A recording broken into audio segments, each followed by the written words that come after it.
Welcome into the Dallas Cowboys fans. Tom Downey here, and as always, we're diving deep into the latest updates surrounding your Dallas Cowboys.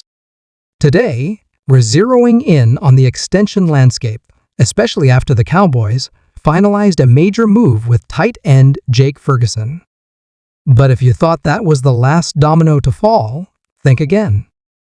The front office has hinted there's more to come, and the Cowboys are clearly not done handing out new deals just yet. Let's start with Ferguson's extension. The deal has been reported as a 4-year pact, maxing out around $52 million, though there's still some confusion in the numbers. Some outlets have said it's closer to $50 million, with about $30 million guaranteed. But here's the odd part. We're several days past the announcement, and we still don't have the full breakdown. No official annual average, no clear structure, no word on the cap hits. That's unusual. For a franchise that usually lets the ink dry and then broadcast every detail, this feels curiously under the radar. Still, the Ferguson deal is a vote of confidence and suggests Dallas is looking to lock up core contributors before the season kicks off. Stephen Jones recently spoke about what could come next, and his comments were telling. He didn't name names, he never does, but he made it clear that other deals are in progress. He said he thought the Ferguson deal might have been wrapped before camp even started, but as always with contract negotiations, the devil is in the details. Brian Schottenheimer echoed that sentiment, saying there are a number of guys the front office is actively trying to extend. That's music to fans' ears if and only if the Cowboys actually follow through. And with the season approaching, the clock is ticking. So who's next? Let's start with the obvious candidate, Micah Parsons. The superstar pass rusher is the crown jewel of this defense, and his contract situation has hovered over this offseason like a dark cloud. Parsons is the type of player you don't think twice about paying. He's already shown he's a generational talent, and every day you wait to pay him, the price tag goes up. We're already past the point of whether it's a matter of when. He's going to become the highest paid non-quarterback in NFL history. He'll surpass T.J. Watt in average annual value. He'll likely top Myles Garrett in guaranteed money. It's just a matter of when the Cowboys choose to make it official. And that's the frustrating part. This deal should have been done months ago.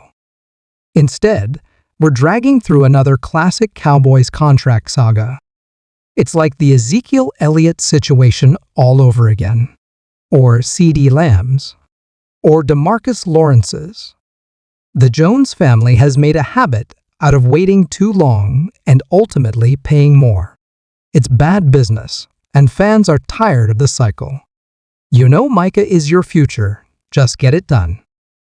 Lock him up before he takes another step forward, and his value skyrockets even more.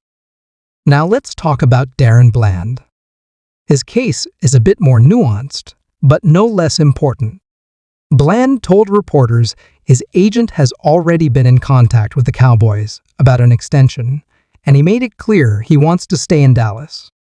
That's a refreshing tone from a player who's already carved out a reputation as one of the league's top young ballhawks. Getting a deal done early here would be a big win for the front office. But it won't be easy.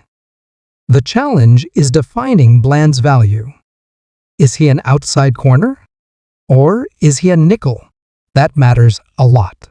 Top-tier, outside corners are making double what the best slot guys are. And while Bland has shown he can do both, his market isn't clearly defined. He's not Sauce Gardner or Patrick Surtain, but he's better than your average nickel. So how do you price him? That's the puzzle Dallas is trying to solve. You could look at someone like Trent McDuffie as a potential comp, another hybrid corner with versatility. If McDuffie gets paid soon, that might help clarify Bland's market. But right now, the Cowboys have to walk a fine line.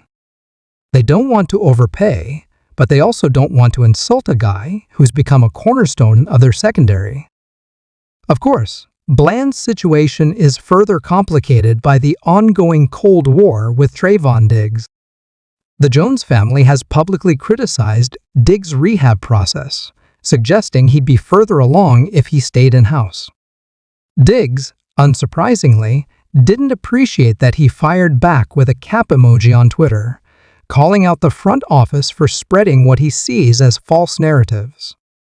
It's ugly, it's unnecessary, and it's eerily similar to the Amari Cooper saga.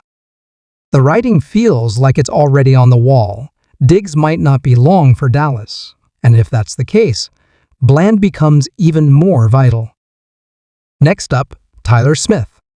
Unlike Bland, Smith is under contract through 2025 thanks to his fifth-year option, so there's less urgency here. But that doesn't mean Dallas should drag its feet. In fact, if they're smart, they'll strike early before the price tag rises even more. The blueprint is already out there. Trey Smith, another young guard, recently signed a 4-year deal worth $94 million. That's about $23.5 million per year, with $70 million guaranteed. The Cowboys would do well to get Tyler done in that range now, before he cements himself as one of the best guards in football and commands even more money. He's a foundational piece of this offense. Pay him now, save yourself cap stress later. Then there's Brandon Aubrey, the kicker who came out of nowhere last year and became one of the most reliable players on the roster. Aubrey is technically heading into just his third NFL season, but because he was an undrafted free agent, the Cowboys can extend him early. And maybe they should. He's earned it.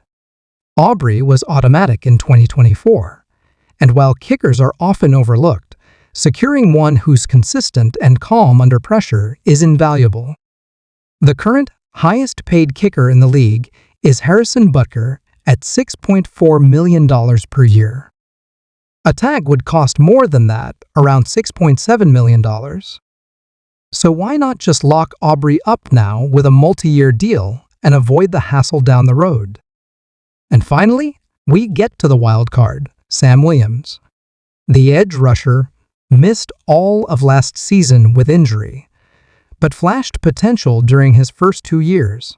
Some Cowboys insiders, like Nick Harris and Calvin Watkins, have floated his name as a possible extension target.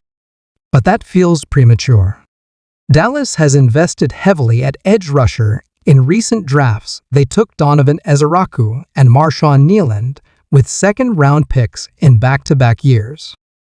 Unless Williams explodes in 2025, this feels like the type of player you let hit free agency and reevaluate then. No need to jump the gun here, especially coming off a lost season. And don't forget about George Pickens' situation. He's repped by David Mulugeta, the same agent handling Micah Parsons. That could get tricky. Dallas wants to see what Pickens can do in this offense before paying him. Pickens, on the other hand, might be willing to bet on himself and wait. If he has a breakout year, he could command top-tier receiver money. Guys like Devonta Smith and Jalen Waddle are getting paid north of $25 million per year. That number only goes up with each passing year and rising salary cap. So, while it's possible a deal gets done, don't expect fireworks anytime soon. All in all, the Cowboys are facing a critical moment with their core talent. If they want to build around this young nucleus, they have to be proactive, not reactive. You don't want to look back in a year and realize you could have gotten a bargain if you just moved a little faster. Time is money in the NFL. And in Dallas, the clock is always ticking. More Cowboys coverage is coming your way. Be sure to subscribe to the channel for non-stop updates, rumors, and analysis all year long. This offseason may be winding down, but the front office drama is just heating up.